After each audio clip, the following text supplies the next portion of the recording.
just one bad decision away, either made by Joe Biden in signing off on giving Ukraine permission to strike deep into Russia, or on the United States greenlighting Israeli action targeting Iranian nuclear leadership or oil infrastructure.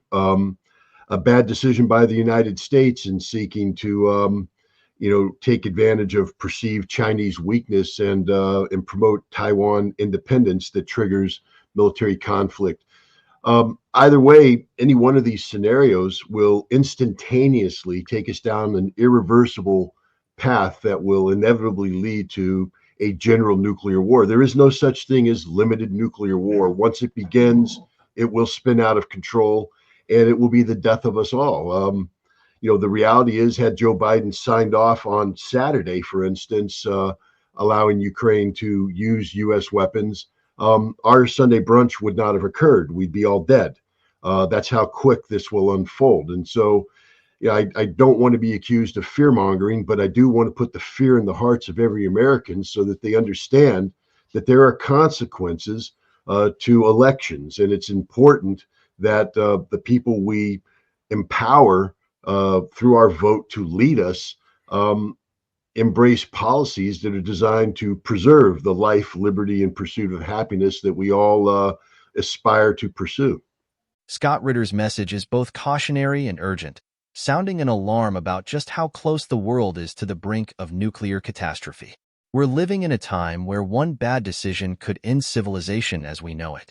Whether it's allowing Ukraine to escalate by striking within Russian territory, greenlighting Israeli attacks on Iran's nuclear infrastructure, or antagonizing China over Taiwan, each of these scenarios would place us on an inevitable path to large-scale, possibly nuclear, warfare. But let's break down why these scenarios are so dangerous. The situation in Ukraine remains precarious. As Ritter notes, if President Biden were to authorize Ukraine to strike deep into Russian territory with U.S.-supplied weapons, this would be viewed by Moscow as a direct act of aggression by the United States. Russian military doctrine is clear. Any existential threat to Russia justifies a nuclear response. Allowing Ukraine to carry out such an operation could cross that line, escalating a regional conflict into a full-scale confrontation between two nuclear-armed superpowers. In essence, one presidential signature could unleash a catastrophic chain reaction. The consequences wouldn't be limited to the immediate conflict zone. A nuclear exchange, even a limited one, would have worldwide repercussions, nuclear fallout, economic devastation, and a refugee crisis of unprecedented scale. The situation in Ukraine is dire, but turning it into a direct conflict between NATO and Russia would mean risking everything for a conflict that arguably could have been avoided or de-escalated.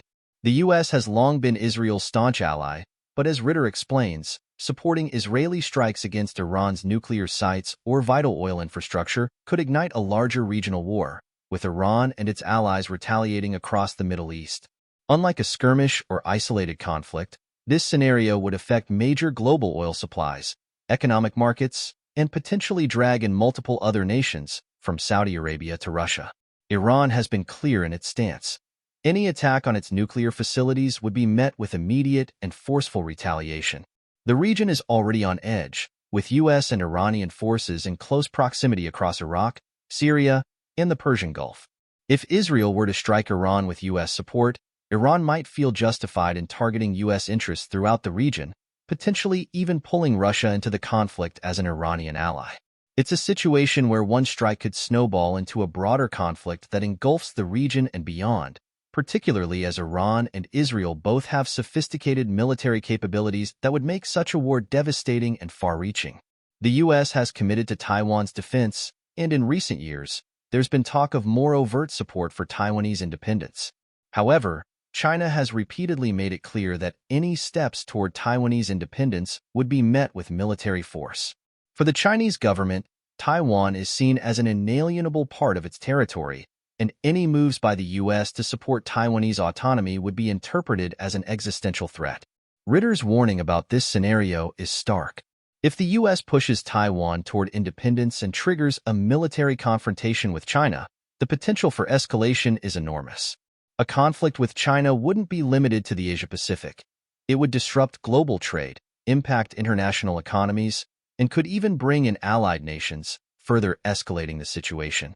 In the nuclear age, a full-scale confrontation between superpowers like the US and China isn't just a military or political concern. It's a direct threat to global survival. Ritter makes an important point. There is no such thing as a limited nuclear war. Once the first weapon is launched, the probability of escalation is near certain. It's not just a scenario where one or two cities are destroyed. A nuclear conflict would involve hundreds, if not thousands, of warheads, each capable of unimaginable destruction. Cities would be flattened, millions of lives lost, and the environmental devastation would leave vast areas uninhabitable. The effects of nuclear fallout would extend across continents, leading to what scientists describe as nuclear winter, a dramatic drop in global temperatures, failed crops, and the collapse of ecosystems. Beyond the immediate human cost, the infrastructure and economies that sustain life as we know it would be crippled. No more electricity, no communication networks, no access to clean water. Civilization would be set back centuries, and survivors would face a harsh new reality of scarcity, instability, and suffering. Ritter isn't fear-mongering. He's trying to convey the gravity of the decisions being made on our behalf. Too often, foreign policy decisions are abstract to the average American, distant issues in far-off lands. But as Ritter argues, these choices have real consequences for everyone. The leaders we elect have the power to make decisions that could either protect or endanger all of humanity. The decision to authorize strikes, engage in provocations, or escalate conflicts should never be taken lightly, and it's up to the public to hold leaders accountable for the paths they choose. So, what's the solution? Ritter's message is clear. The stakes are too high for impulsive, poorly thought-out decisions. Americans need leaders who recognize the gravity of nuclear escalation and are committed to peace, diplomacy, and conflict de-escalation. We need leaders who prioritize stability over dominance, who understand the interconnectedness of global security, and who respect the awesome and terrible power of nuclear weapons. Instead of inching closer to potential flashpoints, the U.S. could take steps to foster stability. Negotiations, treaties, and international agreements can still play a critical role in maintaining peace. The Cold War taught us the importance of diplomacy and communication. The Cuban Missile Crisis, for instance, showed how close the world came to nuclear annihilation and how diplomacy saved it at the last moment. Today, we need leaders who embrace that same spirit of diplomacy. Most Americans are not aware of how close we've come to nuclear conflict in recent years. The general public often sees only surface-level news or partisan interpretations of foreign policy decisions. But Ritter's words serve as a reminder. Our lives are directly impacted by these choices. Understanding the risks, asking tough questions, and demanding responsible leadership are vital steps every citizen can take. Awareness is the first line of defense against impulsive actions that could endanger us all. As voters, we have the power to shape our country's future. By electing leaders who respect the fragility of global peace, who see war as a last resort rather than a first response, we can build a safer, more secure world. Ritter's statement is a wake-up call. We are, indeed, one bad decision away from catastrophe, but we're also one good decision away from a more stable, peaceful world. The choice lies with us and with the leaders we empower. This isn't about fear. It's about responsibility. The stakes are existential, and every choice counts. Let's commit to a path of peace, diplomacy, and wisdom. Because as Ritter emphasizes, once the path to nuclear conflict begins, there's no going back. The power to shape the future is in our hands. Let's choose wisely, not just for ourselves, but for generations to come.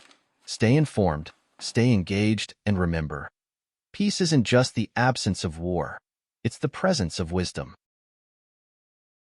According to Scott Ritter, we are just one bad decision away, either made by Joe Biden in signing off on giving Ukraine permission to strike deep into Russia, or by the United States greenlighting Israeli actions targeting Iranian nuclear leadership or oil infrastructure. Or maybe it's a U.S. decision to take advantage of perceived Chinese weakness and promote Taiwanese independence, triggering military conflict. Any one of these scenarios would instantly put us on an irreversible path that leads, inevitably, to a general nuclear war. There's no such thing as a limited nuclear war. Once it begins, it spins out of control, leading to the death of us all. If Joe Biden, for instance, had signed off on Saturday allowing Ukraine to use U.S. weapons to strike Russia, our Sunday brunch would not have occurred. We'd all be dead. That's how quickly this can unfold. I'm not fear-mongering, but I want Americans to understand there are consequences to elections. The people we empower through our vote must embrace policies that preserve life, liberty, and the pursuit of happiness. Thanks for watching.